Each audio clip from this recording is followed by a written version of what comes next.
মাছের বোলা তো hello everyone come to another my new blog. আজকে হবে পুরোটাই মাছের ভিডিও, তো আমাদের সাথে থেকে ভিডিওটা সম্পূর্ণ দেখবা। বন্ধুরা রাস্তার অবস্থা দেখুন, আমার ভাই তো পল্টে বেঁচে গেছে। এই রাস্তা হাঁটা অসম্ভব ব্যাপার, কারণ এখান দিয়ে মাঠে পাওয়ার টিলার গেছে, এই কারণে রাস্তা একদম অবস্থা পুরোটাই খারাপ।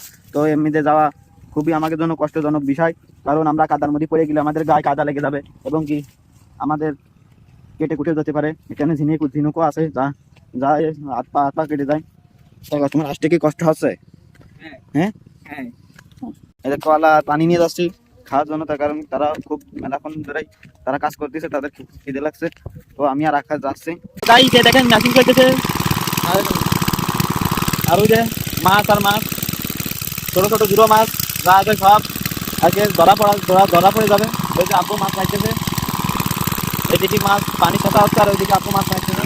আর ওই যে বাজির মাধ্যমে মাছ পানি খাওয়া ফেলে যাচ্ছে। তো বন্ধুরা দেখতে পাচ্ছ, এক চাচা মাঠে কাজ করছিল, আমাদের মাছ ধরা দেখে সেও চলে এসেছে মাছ ধরা দেখতে। তার হাতে কাঁচি এবং মাথায় মাতালি, যাতে গরম না লাগে। তো বন্ধুরা আমার মাছ ধরতে একটা বড় মাছ পেয়ে গেছি, আপনাদেরকে দেখানো হচ্ছে। এই যে টিভিতে রেখে দিচ্ছি একটা বড় মাছ, এই দেখেন একটা সরপুরি মাছ পেয়ে গেছি আমরা। এই দেখেন বিশাল সাইজের একটা সরপুরি মাছ পেয়ে গেছি। মাছটা খুবই বড় আকার, কি কিরম? এই দেখেন এখনো মাছটা জীবিত রয়েছে, সে হা করতেছে। ওই যে ছেড়ে দিলাম মাছটা, একটা পেয়েছি, মোটে বেশি মাছ পাইনি আমরা, মাত্র একটা সরপুরি মাছ পেয়েছি। আর এই যে আমাদের ম্যাচিং চলতেছে ওইদিকে, আর এই যে পানি এদিকে সব চলে যাচ্ছে খালে দিচ্ছে।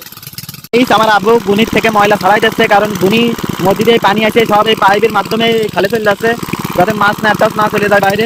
দেখতে পাচ্ছেন যে অসংখ্য কুচো মাছ এখানে আছে, যে মাছ পাইপের মধ্যে যদি ঢুকে যায় একবার, তার সব মাছ একবার ধারা হয়ে বাইরে চলে যাবে। এই জন্য আমরা গুনি সেট আপ দিচ্ছি, যাতে আগে পানি মাটির ভিতরে যে কুচো মাছগুলো আছে সব আগে ডিমের ভিতরে যাবে এবং শুধু পানি বাইরে চলে যাবে।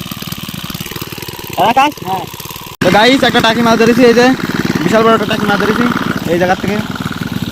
গাইস আবু একটা জিয়াল মাছ দেখেছে, যে মাছটা আবু হাত পায়ে ধরবে ওই যে ওই জায়গাটায়। আর এই রোদের ভিতরে আসলে মাছ ধরা মেলা কষ্ট, কারণ কি রোদ পুরোপুরি মাথার পারে। আকাশ মার কি গরম লাগতেছে? হ্যাঁ হালকা প্রচুর গরম, কারণ কি সূর্য মামা আজকে প্রচুরই গরম ছেড়েছে। ওই দেখেন বন্ধুরা আরো জিয়াল মাছ আছে, ওই আব্বু হাত পায়ে ধরতেছে মাছগুলো। আর উপরে ওই পাশে ম্যাচিং